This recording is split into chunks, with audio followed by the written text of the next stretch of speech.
Professora Valdiana Gomes, mais uma videoaula. A gente volta com leitura e interpretação textual e a gente traz um poema antes de irmos para a indicação da agenda. E o poema intitulado Sentado na Varanda. Gostaria que vocês prestassem bastante atenção, que vocês não passassem o vídeo, mas que ouvissem com bastante carinho a proposta da acolhida, que diz assim: o tempo passa. O relógio que anda depressa demais, busco parar o tempo, não entendo. Onde estava ontem? Hoje estou aqui. 15 anos, 20 anos, já não sei mais. O tempo passou. Eu estava sentada na varanda, não olhei para trás. Ele se foi. Será que você não percebe que só me restam poucos anos? De tantos que passaram, sobraram alguns para viver ao lado de Deus. Então, esse é o nosso texto, que dá início à nossa videoaula de hoje. E agora, como sempre de costume, nós iremos para a indicação da nossa agenda. Começando o PDF, 10 dicas para aplicar o consumo consciente no seu dia a dia. E, posteriormente, vamos deixar a indicação do PDF. Então, vamos lá. 10 dicas para aplicar o consumo consciente no seu dia a dia. Leonardo Borges. Consumir de maneira consciente é pensar nas consequências dos nossos atos de compras e o quanto eles impactam na qualidade de vida no planeta. Afinal, qual é o legado que deixaremos para as futuras gerações? Mudanças de hábitos simples no seu dia a dia fazem uma grande diferença e ajudam a diminuir o impacto que causamos. Listamos 10 dicas no ano para você adaptar seu cotidiano a uma filosofia de vida mais sustentável. Confira. Primeiro, antes de comprar, faça a si mesmo as 6 perguntas do consumo consciente. Por que comprar? O que comprar? Como comprar? De quem comprar? Como usar? Como descartar? 2. Desperdício de comida. Antes de comprar os alimentos no supermercado, confira a data de validade, no intuito de saber se há realmente tempo para você consumi-los. Seja criativo e procure aproveitar as sobras de comida em receitas novas. O Favela Orgânica faz um trabalho lindo, por exemplo. Separe corretamente o lixo para reciclagem.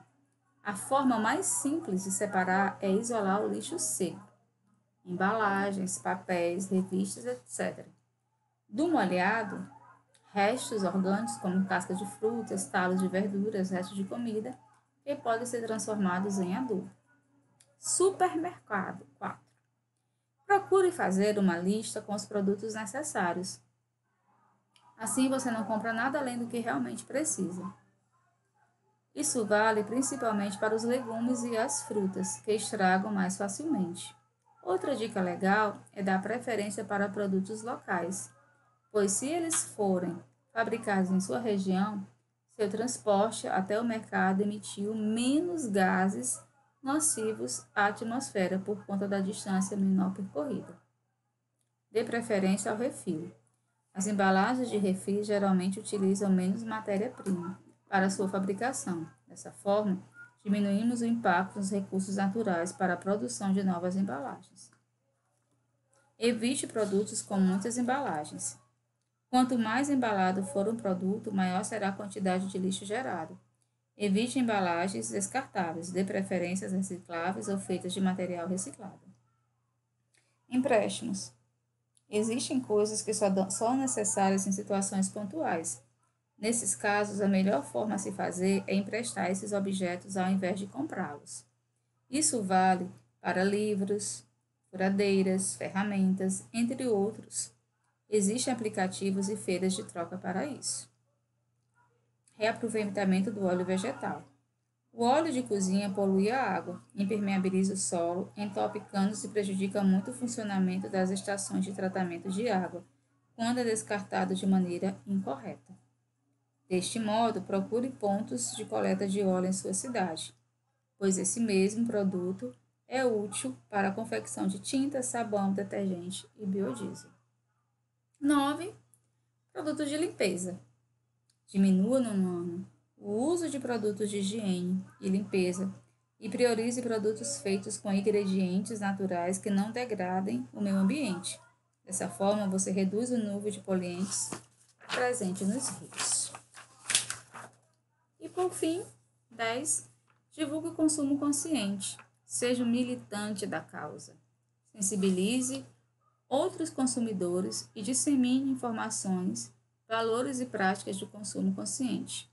Monte grupos para mobilizar seus familiares, amigos e pessoas mais próximas. Acesse em 21/3/2019. Então, essa é a proposta no ano. Consumo consciente, né? Que vocês devem ter é aproveitar da leitura. Feito isso, a gente vai agora para a correção, né, das questões. Primeira questão diz o seguinte. Primeira, como a maior parte do texto está estruturado em tópicos ou em parágrafos, né? Então é importante, nono, que você já tenha essa percepção. E a gente vai descobrir que é em tópicos. 2. Além das dicas, o texto apresenta alguns parágrafos de introdução. Qual é a função deles? Apresentar a importância de consumir de maneira consciente e explicar o tipo de dica dada. 3. Analise os verbos empregados nas dicas. A. Em que modo está a maioria dos verbos empregados? No modo imperativo. Por que esse modo verbal é utilizado? Porque o modo imperativo, nesse caso, apresenta o sentido de orientação, instrução e conselho, como no caso das dicas. 4. A linguagem empregada no texto é direta e objetiva ou detalhada e subjetiva? Direta e objetiva. 5. Cada dica, nono ano, é composta de um título, seguido de texto breve. A. Os títulos do texto lido não seguem uma estrutura padrão, por exemplo, verbo no imperativo seguido de complemento. Escolha uma das estruturas empregadas em um dos títulos e padronize os outros. Então, vamos lá. 1. Faça a si mesmo as 6 perguntas do consumo consciente. 2. Não desperdice comida. 3. Separe corretamente o lixo para reciclagem. 4.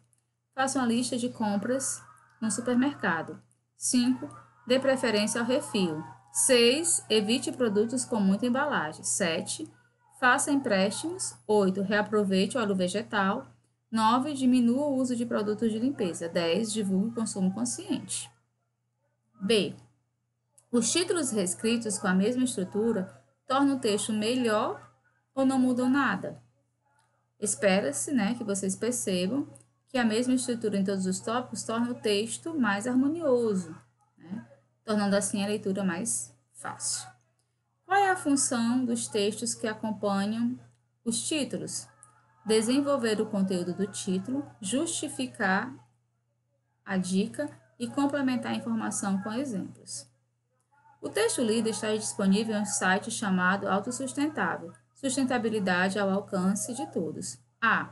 O autor do texto é identificado como cofundador do site, estatístico e mestrando em População, Território e Estatísticas Públicas.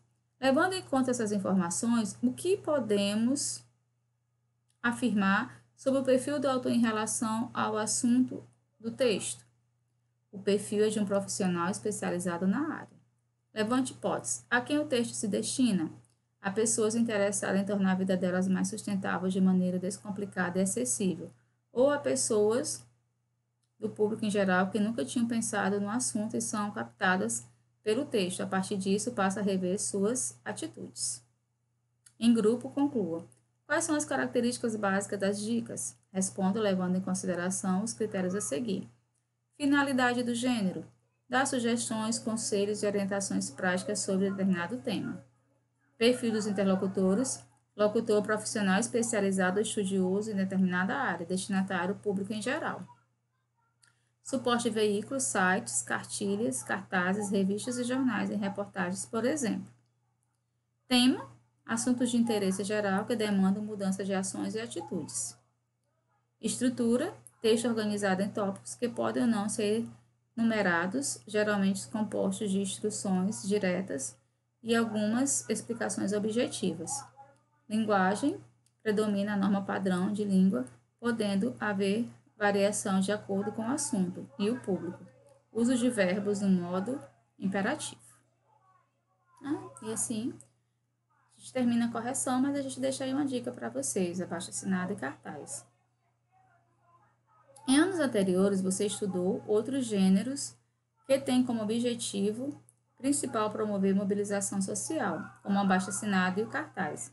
As pesquisas realizadas por você para produzir as dicas também podem ser vinculadas na forma de cartazes, que poderão ajudar a compor a feira de conscientização contra o desperdício.